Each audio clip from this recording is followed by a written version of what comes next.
Come on inside. I want to show you around. Hey everybody, we are so excited. If you've been following our channel, you know we bought an RV a few months ago, and now that the weather has broken, thank you spring, we are ready to take this bad boy out for our first weekend RV trip. So before our kids and our dogs make it crazy, I want to walk you through what I did and thought process, because this RV is really small. It is 22 feet long and 8.5 feet wide, and we had to pack as much as we could. We are a family of 4, 2 German Shepherds, and I think we're going to make this work.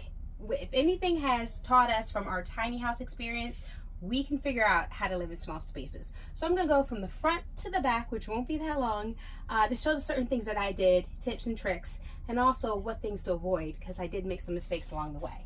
So starting first, storage. There have been so many different options of how to do storage. I've watched tons of RV videos, and what I decided to do was get these at home. They were like $7.99 or $9.99 a piece. We had about 4 of these cubes in one big cube where we put our towels in, but I realized during our tiny house, we have like our little luggage that we do, but this is no space. There was no way I was going to be able to have luggage, suitcases, not even a duffel bag, unless we put it underneath the beds, and I didn't want to be up and down to the bags for storage. So this is the trick that we figured out. All of our clothes are in here. So we took this, I think it's like a large size at home, and we got these individual bags. These are really like packing bags for like if you're using your suitcases, but I realized I could use this for our trip. So we put all of our clothes here. Everyone has one. Chris has a box. I have a box. The boys, everyone has their own box. So it's our own clothes, so you know where it is. And this comes with different like shirts and your delicates. It even has its own laundry bag. There's a bag for your shoes. Noah didn't even use all of his stuff, so we really I think this is going to work for us. If we're going to do longer trips, we don't have to use this. We could just roll up our clothes. Look how deep this is, and use this as sort of our like closet space. So I'm very pleased with this. Next, we just put this back, and as you can see, this has tons of space. We can move this around and get what we need again. So super happy with that. We were able to maximize this space. Okay, moving on to our bed. I know, you're gonna be like, Megan, it's white. What are you thinking? We love this. This is the same stuff we have for our tiny house. One of the tricks that I realized is, yes, it's white, it'll get dirty, but you know what? Bleach can clean things like it never happened. Our kids on this bedspread have in our tiny house dropped juices, purple Kool-Aid, whatever. It comes right out. So I prefer white linens, even though it looks clean, it looks fresh, but also it's really easy to bleach out. So don't worry about the stains. Don't avoid going white. Next thing, if you see, is seersucker.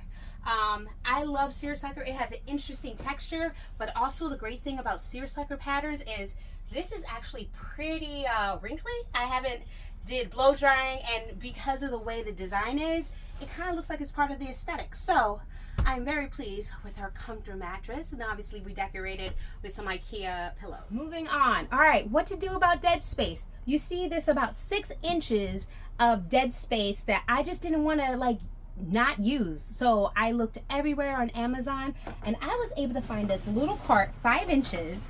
And now, if you can see, we packed a whole bunch of tools under here, my toiletry bag. Also, I was thinking about our electronics. My kid is a gamer. How do we charge everything? So I got this little cube thing, and just so much space. So here was something that wouldn't have been utilized, but now we've maximized our storage. So don't forget about your dead space. There are obviously ways that you can maximize that. So if you see anything that, anything can fit anywhere. Another thing about dead space. What do you do about shoes in a tiny space? Well, we had the same trick in our tiny house. We had these same shoe racks, and found another way of dead space where it's out of the way, and you can fit, right now we have some shoes, but you can even also fit shoes inside of here, and you have more than a couple piles. So that's how we were able to maximize dead space when it came to shoes. Next up is our tiny teensy weensy kitchen. All right, we have your typical 24-inch on Roku TV that I got at Walmart, It's usually $99. I got it on sale for $70. Take a check of those sales. So we love this because with the rack, we can move it here. We can move it here while we're eating. The boys can even watch stuff from their bunks. I love this. Next thing, what do you do about this tiny space in this kitchen?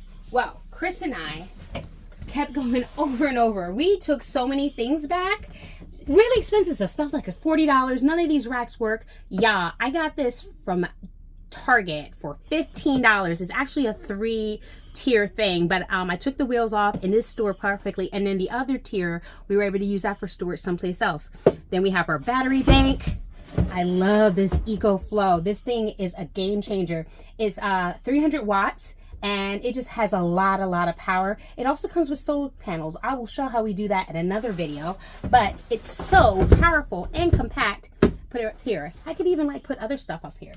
Your typical IKEA trash can. And then we have stuff back there for the dogs and everything like that. So I absolutely, once again, dead space. You can maximize it without breaking the bank. And you can never go wrong with maximizing the space that you have with your, once again, Target, $2 for 3 pieces. And I was able to put a lot of stuff in here. Space in between this. And then, hey, whenever we want to have our kitchen stuff or we want to take this out picnic, this is your typical stuff that you could have for, I think, is for like school stuff. But look, you can maximize stuff differently than what it's intended for. So we have a bunch of storage that we were able to pack here. Once IKEA, a little bit of IKEA, Target, and at home, Amazon. Chris, I love you, babe, but those IKEA cups that you had were glass. He was so excited that day, and I was like, that's not going to work for the RV. We need to get plastic, and especially these stackable. So I'm very happy with that. We got some coffee mugs. Got this for at home for, I think, less than $10. And look at all these plates we were able to stick up. So, and we pack it in the right way so that it doesn't move when we're moving, because the Army apparently teaches them to just throw stuff in, whereas the Navy, because you spend time on ships and it moves. So, if you don't know in our channel that we are a military family, Chris is a Navy vet. I am still active duty Army. I'm always making fun of him, like for a fact that I am the one who always has to drive our trailer or any large equipment because he does not know how to back it up. I'm used to driving large up armored vehicles, so I was able to like do back things in. So now he's so excited that he was able to teach me a lesson or two about properly stowing things away because of his time in the Navy. Things move. So good job, Chris. Good job. You got one. Another thing for our kitchen was these utensils. I think you guys remember I got this in my earlier video. I didn't know what I was going to use it for, but it ended up working out pretty great. So once again, stuff of up and out of the way so you can maximize this storage. Then we have the kids' bunk beds. Typical bunk beds, once again, the same bedding that I liked. This blanket is comfy. This is really for the dogs because I know they're going to get up on our big bed, and so this is to try to keep it as clean as possible. And they're spoiled, so they get flushed out. But as you can see, this is the same linen that I had, and our queen mattress, because we've used it in our tiny house, is pretty effective. Stowing more stuff away for your boys. I don't want the stuff that's like, I know there's kind that are like hard shell, but I'm like, what if they at night bump into this? So I was really happy with this. We already have a couple toys and flashlights for them that's already in. I mean, if you wanted to even maximize and have like one or two more, you could. I mean, you could even put one here, but right now I don't want them to bring a lot of junk. I want them to just have a few things, but really enjoy the outdoors. So I think this is going to work for now. And finally, our long-awaited tour for our bathroom, as we have more stuff to put for our toothbrushes and our toiletries. So I am really happy of how everything turned out. I am really looking forward to our family weekend trip. It's kids' spring break, so let's see if we don't drive each other crazy. And this bed is so comfortable. So until next time, guys, don't forget to subscribe and hit that bell so when you see more videos of our RV adventures and our adventures at our vacation tiny house, you'll be the first to know all our tips and tricks of our journey. Until then, I think I'm going to just relax on my bed.